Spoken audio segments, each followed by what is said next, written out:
ఏమండి ఇది మీరు విన్నారా? ఏది? అదే వాకింగ్ చేస్తూ మాట్లాడకూడదుట. సరే, మాట్లాడుతూ వాకింగ్ చేస్తా. అదే మరి వంకర అంటే. ఇందులో వంకర ఏముందో? చెప్పింది వినాలి. ఆ మాటకు వస్తే ఎవ్వరు చెప్పినా వింటాను నేను. మరి అదే కదా చెప్తున్నది. సరే, ఇప్పుడు సైలెంట్గా వాక్ చేస్తున్నాం అనుకో, ఏదో కోల్పోయిన వాళ్ళలాగా ఉంటుంది. అది మాట్లాడుతూ మధ్య మధ్యలో నవ్వుతూ తుళ్ళుతూ నడిస్తే మన బాడీలో ఉన్నటువంటి కండరాలన్నీ కూడా వ్యాకోచించి ఆరోగ్యం మరింత మెరుగుపడుతుంది. కానీ నడక తక్కువై మాటలు ఎక్కువైతాయి కదా. ఏమయ్యా, నువ్వు అనుకున్నట్టు అవి మాటలే కాదు, దశాబ్దాల తరబడి మనసు పొరల్లో ఉన్నటువంటి జ్ఞాపకాల ధొంతలు. నాలో కొన్ని ఉండొచ్చు, నాతో నడిచే నీలో కొన్ని ఉండొచ్చు, మన ఇద్దరు నడుస్తుంటే మనతో కలిసి నడిచేటువంటి వాళ్ళలో కొన్ని ఉండొచ్చు. ఇలాగా అందరిలోనూ ఏవో ఏవో ఏవో గొప్ప గొప్ప జ్ఞాపకాలు ఉండొచ్చు. అవన్నీ చెప్పుకోవడానికి ఇది అవకాశం. ఆ నడక అనేది ఓ మార్గం. ఏమోనండి, నేను యూట్యూబ్లో చూశాను, అదే మీకు చెప్పాను. అలాగైతే నేను యూట్యూబ్లోనే చూశాను, అదే నీకు చెప్పాను. ఓ విషయం చెప్పనా? చెప్పండి, ఎన్నైనా వింటాను. తేరగా తోరడానికి ఒకతున్నాను కదా. అలాగే కాదయ్యా, ఇప్పుడు మా ఫ్రెండ్ ఒకడు నిడదవోలు తమ్మారావు అని జగ్గంపేటలో ఉండేవాడు. చిన్నప్పుడు ఓసారి ఏం చేశాడు తెలుసా? బెండకాయలు వాడి తోటలో విరివిగా పండించాడు. పండించడం వరకు బాగానే ఉంది. అవన్నీ చూసేటప్పుడు మాకే ముచ్చటేసింది. కానీ ఒక రోజుని హఠాత్తుగా నేను వెళ్ళేసరికి బెండకాయలన్నీ కోసి వీధిలో పడేస్తాను అంటున్నాడు. ఏంట్రా సంగతి అని అడిగారు. అడిగితే వాడు అంటాడు, నిన్న పేపర్లో చూశాను, బెండకాయ తింటే క్యాన్సరు అని. బెండకాయ తింటే క్యాన్సరా? మరి అదే చెప్పేదాకా కంగారు. వెంటనే వాడు పారబోతున్నటువంటి ఆ బెండకాయల్ని నేను తీసుకుని, ఒరే ఆ క్యాన్సర్ ఏదో వస్తే చూసుకుందాం, నాకు ఇచ్చేరా అన్నాను. వాడు ఆనందంగా నాకు ఇచ్చేసాడు. అవి తీసుకుని ఇంటికి వెళ్ళి శుభ్రంగా 3 రోజుల పాటు కూర పులుసు అన్ని రకాలుగా వండేసుకుని తిన్నాం. అదేనండి, మీ ఫ్రెండ్కి వచ్చే క్యాన్సర్ మీకు రాదా ఏమిటి అంత కక్కుర్తి పడకపోతే? అదే మరి చెప్పేదాకా విను. వాడు న్యూస్ పేపర్లో బెండకాయ తింటే క్యాన్సరు అనే వార్త చూశాడా? అదే పేపర్లో మర్నాడు నేనేం చూశానో తెలుసా? బెండకాయ సర్వరోగ నివారిణి, అది మోకాళ్ళలో పోయినటువంటి గుజ్జు తేవడానికి అత్యుత్తమంగా ఉపయోగపడుతుంది అని అతి గొప్ప వ్యాసాన్ని రాశాడు. అది నేను చూశాను. అయితే క్యాన్సర్ అదనమాట.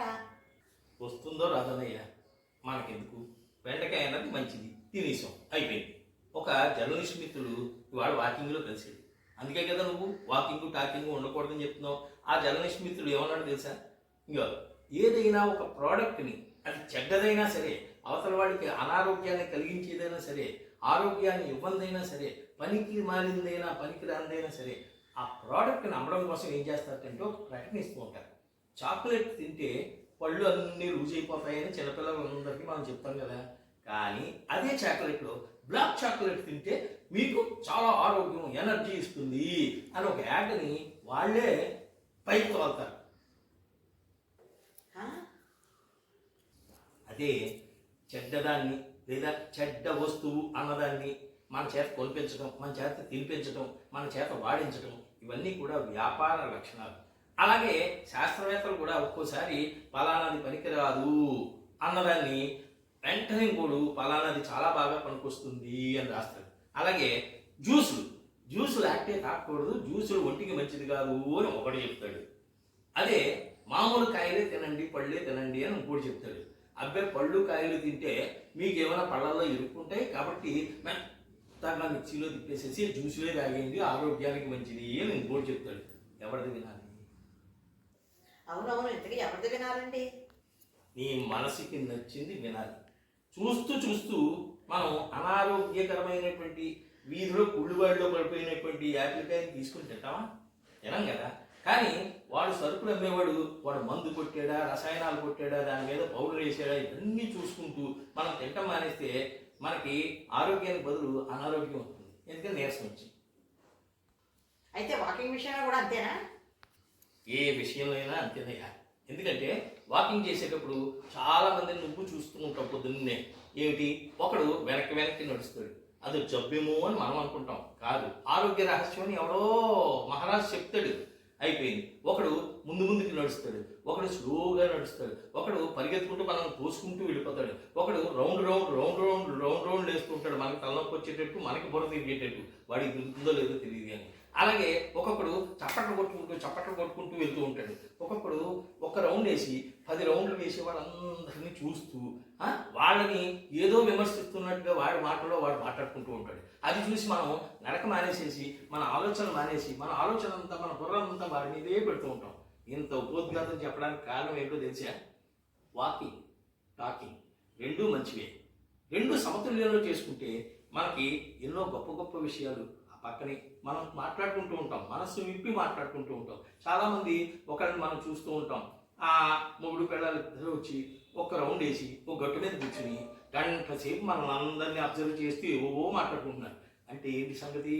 వాళ్ళ అత్తగారు మామగారు ఉమ్మడి కుటుంబం ఉంటుంది, అందులో ఏవో రహస్యాలు ఉంటాయి, అన్నీ అక్కడ మాట్లాడుకోలేరు కదా. అందుకే వాళ్ళు ఇలా వచ్చి ఇటువంటి పార్కుల్లోనో లేకపోతే ఇంకొక ఉద్యానవనాల్లోనో లేకపోతే ఖాళీ స్థలాల్లోనో లేకపోతే చాట్ బండా దగ్గర కూర్చుని గంటల తరబడి బండి మీదే కూర్చుని మాట్లాడుకుంటూ ఉంటారు. ఇది మహాప్రభు మీకు ఒక నమస్కారం. వాక్ చెయ్యొద్దు, టాక్ చేస్తున్నాను అన్నది మనకి నచ్చింది ఏదైనా చెయ్యొచ్చు. అందుకని ఏతావాత చెప్పొచ్చేది ఏంటంటే, ఇంకా అంతర్గతంగా ప్రతి ఒక్కళ్ళకి ఒక్కొక్క ఆలోచన ఉంటుంది. ఆ ఆలోచన ప్రకారం మనం నడుచుకుంటూ పోవడమే. సమాజానికి విరుద్ధంగా నడిస్తేనే అది వేళాకోళంగా కనబడుతుంది, లేకపోతే విడ్డూరంగా కనబడుతుంది, హాస్యాస్పదంగా కనబడుతుంది, లేకపోతే అనుమానాస్పదంగా కనబడుతుంది. అవేవేవి లేనడు సమాజం మనల్ని ఏమీ పట్టించుకోదు, మనం సమాజాన్ని ఏమీ పట్టించుకోకూడదు. అర్థమైంది కదా? వాక్